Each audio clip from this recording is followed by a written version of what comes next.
Bismillahirrahmanirrahim. Assalamualaikum warahmatullahi wabarakatuh.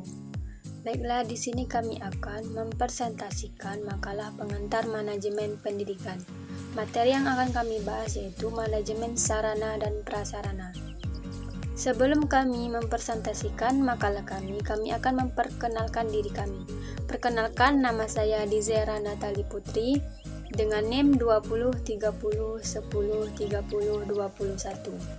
Perkenalkan, nama saya Aris Trisaputra dengan NIM 20 30 10 30 12. Saya Priyeli 20 30 10 30 11. Pada mata kuliah pengantar manajemen pendidikan, dosen pengampu kami yaitu Bapak Dr. Asmendri SAG MPD dan Bapak Firman MPDI. Baiklah, kami akan mulai mempresentasikan makalah kelompok kami. A. Pengertian manajemen sarana dan prasarana.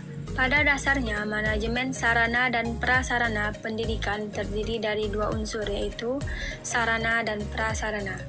Menurut Mulyasa dalam Suharsini Ari Kunto, sarana pendidikan adalah peralatan dan perlengkapan yang secara langsung dipergunakan dan menjunjung proses pendidikan, khususnya proses belajar mengajar seperti papan tulis, spidol, penghapus, alat tulis, buku, dan media pengajaran. Sedangkan yang dimaksud dengan prasarana pendidikan adalah fasilitas yang secara tidak langsung menunjang jalannya suatu proses pendidikan atau pengajaran di suatu lembaga pendidikan, seperti gedung, ruang kelas, halaman, kebun sekolah, jalan menuju sekolah, dan sebagainya. Namun, apabila prasarana tersebut digunakan secara langsung untuk kegiatan belajar mengajar, misalnya kebun sekolah digunakan untuk kegiatan belajar biologi, maka kebun sekolah menjadi sarana pendidikan. Manajemen adalah suatu proses sosial yang berkenaan dengan keseluruhan usaha manusia dengan bantuan manusia lain, serta sumber-sumber lainnya, menggunakan metode yang efisien dan efektif untuk mencapai tujuan yang ditentukan sebelumnya. Manajemen sarana dan prasarana merupakan suatu kegiatan untuk mengatur dan mengelola sarana dan prasarana pendidikan secara efektif dan efisien dalam rangka pencapaian tujuan yang telah ditetapkan. Pengertian manajemen sarana dan prasarana menurut beberapa pakar. 1. Menurut Oimar Hamalik, manajemen sarana dan prasarana adalah proses kerjasama pendayagunaan semua sarana dan prasarana pendidikan yang dimiliki oleh sekolah secara efisien dan efektif. 2. Menurut Bafadal, manajemen sarana dan prasarana pendidikan dapat didefinisikan sebagai proses kerjasama pendayagunaan semua sarana dan prasarana pendidikan secara efektif dan efisien. B. Tujuan manajemen sarana dan prasarana.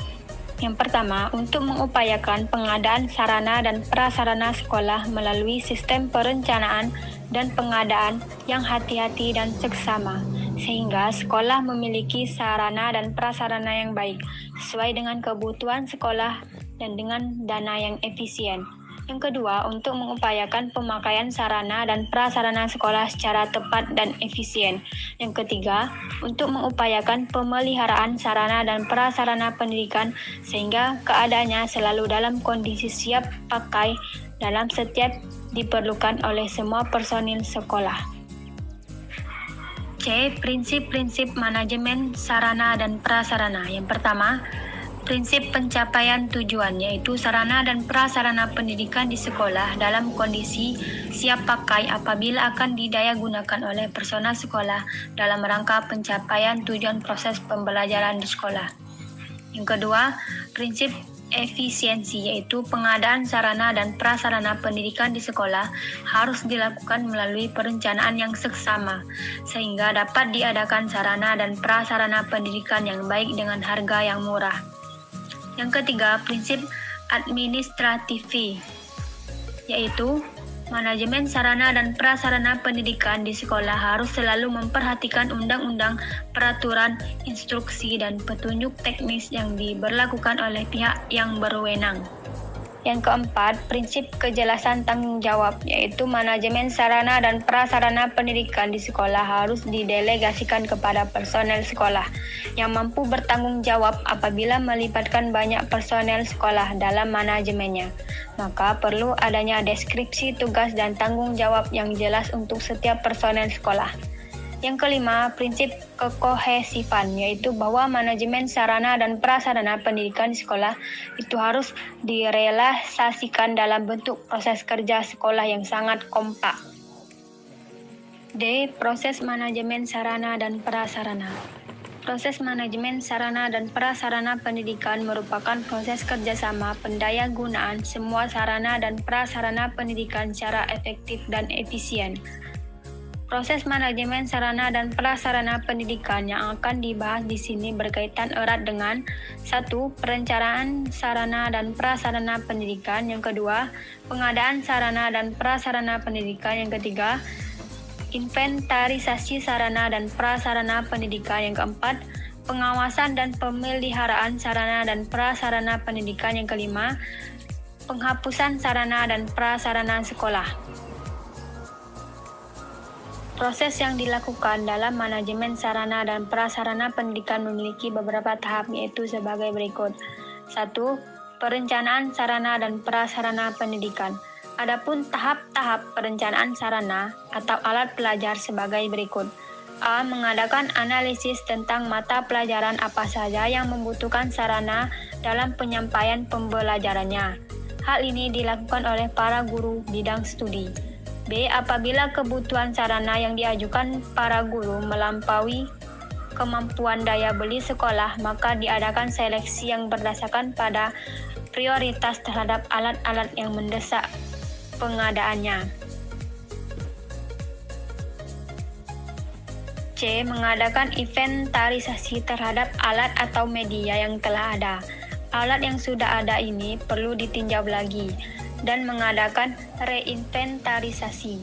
D. Mengadakan seleksi terhadap alat pelajaran atau media yang masih dapat dimanfaatkan, baik dengan reparasi atau modifikasi maupun tidak.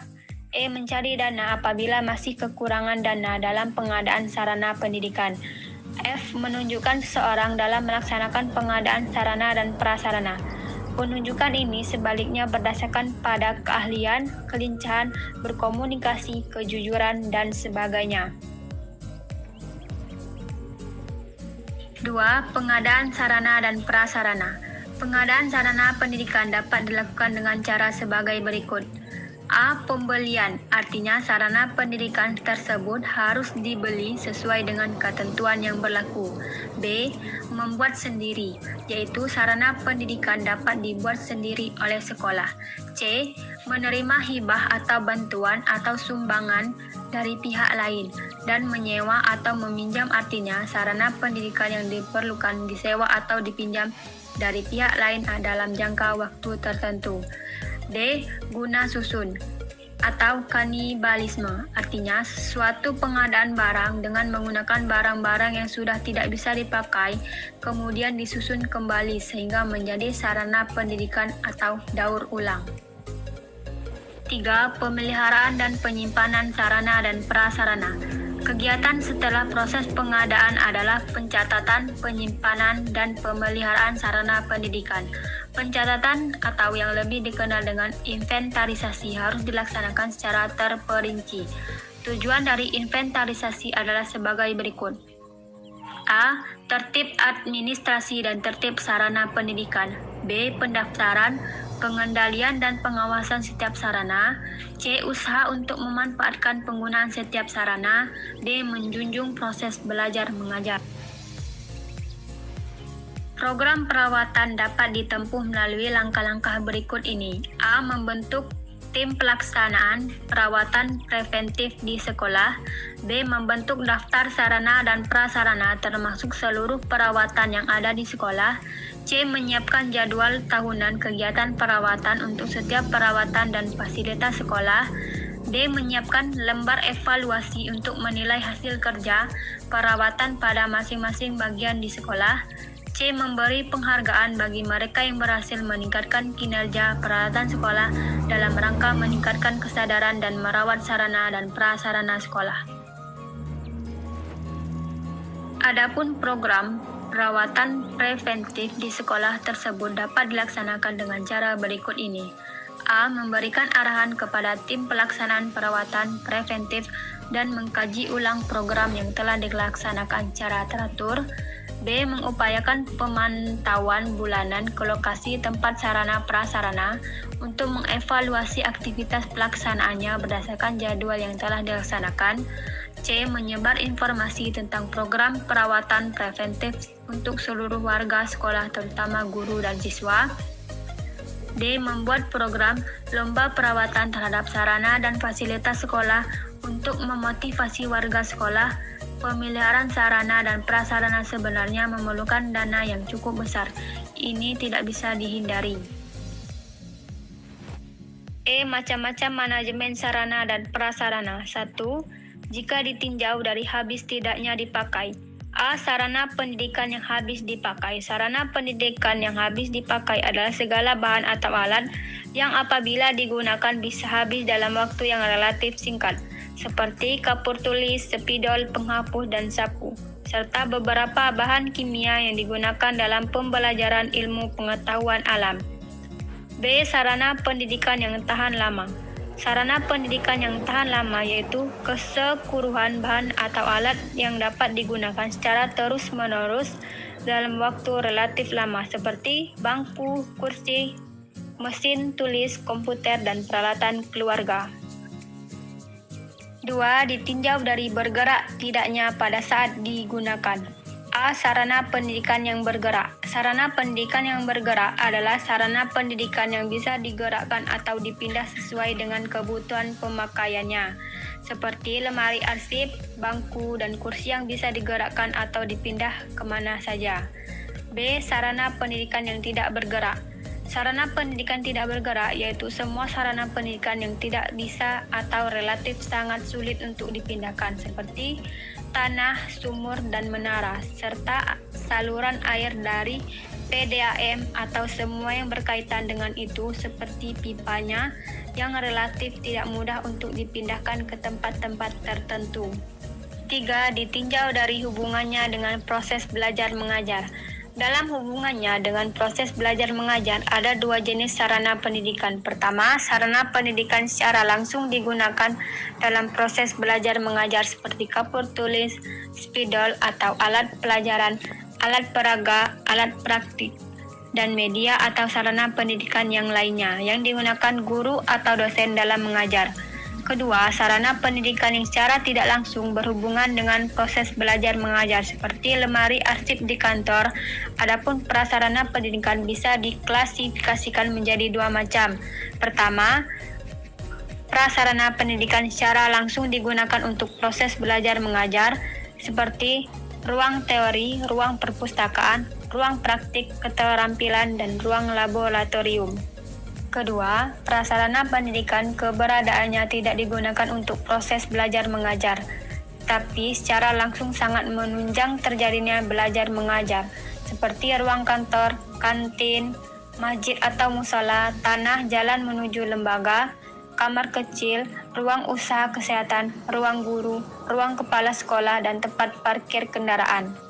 Sarana dan prasarana pendidikan dalam lembaga pendidikan Islam sebaiknya dikelola dengan sebaik mungkin sesuai ketentuan-ketentuan berikut ini. A. Lengkap, siap dipakai setiap saat, kuat dan awet. B. Rapi, indah, bersih, anggun, dan asri, sehingga menyejukkan pandangan dan perasaan siapapun yang memasuki kompleks lembaga pendidikan Islam. C. Kreatif, inovatif, responsif, dan variatif, sehingga dapat merangsang timbulnya imajinasi peserta didik.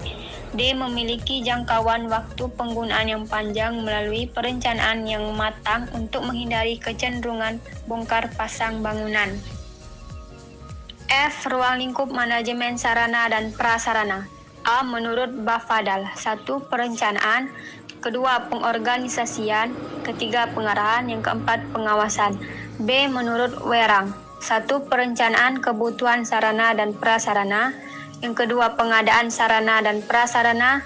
Yang ketiga, inventarisasi sarana dan prasarana. Yang keempat, penyimpanan sarana dan prasarana. Yang kelima, pemeliharaan sarana dan prasarana. Yang keenam, penghapusan sarana dan prasarana. Yang ketujuh, pengawasan sarana dan prasarana. C. Menurut Kementerian Pendidikan Nasional. 1. Analisis kebutuhan dan perencanaan. Kedua, pengadaan. Yang ketiga, investasi. Yang keempat, pendistribusian dan pemanfaatan. Yang kelima, pemeliharaan. Yang keenam, penghapusan. Yang ketujuh, pengawasan dan pertanggungjawaban atau laporan. Mungkin itu saja yang dapat kami jelaskan. Lebih dan kurangnya kami mohon maaf. Kepada Allah kami mohon ampun. Kami akhiri. Wassalamualaikum warahmatullahi wabarakatuh.